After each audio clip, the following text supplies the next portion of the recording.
আসসালামু আলাইকুম। Three, নতুন বছর, two, সাফাত one, রেডি go. Three, স্কুলে যাওয়ার জন্য। চারিদিকে প্রচণ্ড কুয়াশা। এই কয়েকদিন আসলে প্রচুর কুয়াশা হচ্ছে। ফুলগুলা ওর স্কুলে নেতিয়ে পড়েছে, এত সুন্দর লাগছিল ফুলগুলা। তারপরে এই কুয়াশার ছন্দ সকালে আসলে ভাবছিলাম স্কুলে দিব কি না। আসলে আগে আমরা যখন স্কুলে যেতাম তখন খুব বৃষ্টি হলে, খুব কুয়াশা হলে, শীত পড়লে আমাদের অভিভাবকরা মনে করতো যাবে কিনা স্কুলে, বাচ্চা অসুস্থ হবে। বাগান বিলাসটা হাসছে যে এত কুয়াশা উপেক্ষা করে বাচ্চা, গার্জিয়ান, শিক্ষকেরা সবাই উপস্থিত নতুন বছরের নতুন ক্লাস, প্রথম ক্লাসের স্মৃতি ধরে রাখার জন্য। কারণ আসলে এখন প্রতিযোগিতার সময় সবাই আসলে সংগ্রাম করেই চলে। এখন আর কোনো কিছুতেই কেউ পিছিয়ে পড়ে না। সাফা তো খুব খুশি নতুন স্কুলে, নতুন বন্ধুদের, নতুন ক্লাসে যেতে পেরে।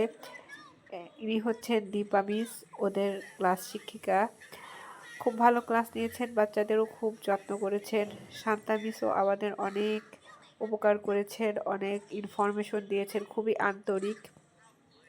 সব ছাত্রছাত্রী, অভিভাবক, শিক্ষক সবাই আসলে এখন আগের তুলনায় অনেক বেশি অ্যাক্টিভ। সবাই আসলে এগিয়ে চলেছে। আগে আমরা যেখানে ভাবতাম যে বাচ্চাদের 6 বছরের আগে স্কুলে দেওয়া ঠিক না, এখন ধারণাটা চেঞ্জ হয়েছে। উন্নত দেশগুলোতে আসলে 3 বছরের পরে তেমন ভর্তি নেয় না বাচ্চাদের, কারণ তাদের প্রি স্কুল শুরু হয় 3 বছর থেকে কিংবা তারও আগে থেকে। সেখানে বাচ্চারা ম্যানারিজম শেখে। এখন বাচ্চারা আসলে অনেক লনলি ফিল করে, বাড়িতে একা থাকতে থাকতে তারা মোবাইলের উপর নির্ভরশীল হয়ে পড়ে। আগের মতো সময় নেই। টিফিন টাইমে ও খেলাধুলা করছিল, বন্ধুদের সঙ্গে মিশছিল, আলহামদুলিল্লাহ। তো আমার বাচ্চাকেও 4 বছর বয়স যখন পড়েছে তখনই আমি ওকে প্রি স্কুলে দিয়েছিলাম, প্রজাপতি অঙ্গন ঝিনাইদহের অনেক ভালো একটা প্রি স্কুল। ওখানে ও অনেক আদব কায়দা শিখেছে। এখন যেহেতু ওর বয়স 5 হচ্ছে, সম্পূর্ণ করে 6 পড়ছে, এজন্য আমি ওকে একটু পড়ালেখার জন্য আরেকটু ভালো স্কুলে দিলাম, যে ওখানে ম্যানারিজম অনেক ভালো শিখেছে, এখানে আরেকটু পড়ালেখার চাপ থাক। এই স্কুলটা আসলে অনেক বড়। এখানে এদের 2টা শিফট আছে, মর্নিং শিফট এবং ডে শিফট।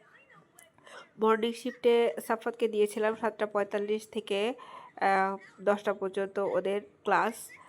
তো মাঝে টিফিন পিরিয়ড আছে। শিক্ষিকারা সবাই ওকে ফুল দিয়ে বরণ করে নিচ্ছিল, ছাত্রছাত্রীরাও খুব খুশি হচ্ছিল। ওদের এই নতুন স্কুলের নতুন সাজসজ্জা এবং উৎসবমুখর একটা পরিবেশে নতুন ক্লাস শুরু, এটা ওদের ইউনিফর্ম। সবাইকে রজনীগন্ধার স্টিক দিয়ে তারা বরণ করে নিয়েছিল নতুন ক্লাসে, নতুন বছরে। এবং সবাই খুব উৎফুল্ল ছিল, আন্তরিক ছিলেন। খুবই ভালো লেগেছে তাদের আন্তরিকতা। ছাত্রছাত্রী এবং বাচ্চাদের যে একটা খুশি, সেই মনে হচ্ছিল শৈশবে ফিরে গিয়েছি। এজন্য আসলে সে আগের সাথে তুলনা করলে হবে না। হ্যাঁ, 6 বছরের আগে পড়ালেখায় খুব চাপ দেওয়াটা ঠিক না, এটা ব্রেন ডেভেলপমেন্টের জন্য ক্ষতিকর। কিন্তু অবশ্যই ম্যানারিজম শেখার দরকার আছে। বাসায় বসে মোবাইল দেখার থেকে সবার সঙ্গে মেশা। প্রধান শিক্ষক শফিক স্যারও অনেক আন্তরিক, বাচ্চাদের নিজ হাতে তিনি মিষ্টি মুখ করিয়ে নতুন বছরের নতুন ক্লাস শুরু করছেন। অন্যান্য শিক্ষক শিক্ষিকারাও অনেক আন্তরিক। তো এখন আর সেই সময় নেই যে খুব চাপ দেওয়া। এখন আসলে বাচ্চারা হাসতে হাসতে, খেলতে খেলতে শিখে, বাচ্চাদের সঙ্গে মিশে তারা শিখে। এখন সেই বড় মাঠ নেই যে সব বাচ্চারা একসাথে মিশে চলে দেখা যাচ্ছে যে তাদের বিহেভিয়ারটা শিখবে।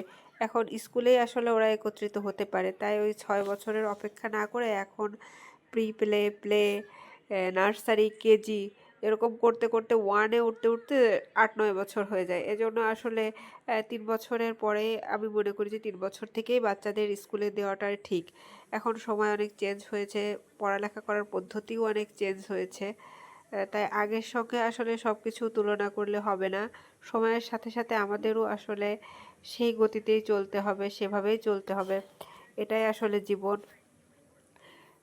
আমাদের বাবা মার সময় একরকম, আমাদের সময় একরকম, আমাদের বাচ্চাদের সময় একরকম। এক একটা জেনারেশন আসলে এক এক রকম, কারোর সঙ্গে কারোর তুলনাটা করা আসলে ঠিক না। সর্বশেষে ঝিনাইদহ গোলপাতা চা চত্বরে চলে আসলাম মা ছেলে। এখানকার দুধ চা এবং যেটা হচ্ছে মালাই চা দুইটাই খুব ভালো লাগে। সাফাত একটা কেক খাচ্ছিল, আমি দুধ চা নিলাম আজকে, মালাই চা আজকে নেইনি। বেশ ভালো লাগলো। তারপর এখানে থেকে আমরা বাসায় যাওয়ার জন্য রওনা দিলাম। আসলে খুব শীত পড়েছে, শীতার্ত মানুষের পাশে আমাদের দাঁড়ানো উচিত। এখানে কিছু শীতার্ত মানুষ এসেছিলেন, আমার যতটুকু সামর্থ্য হয়েছে আমি সাহায্য করেছি আমাদের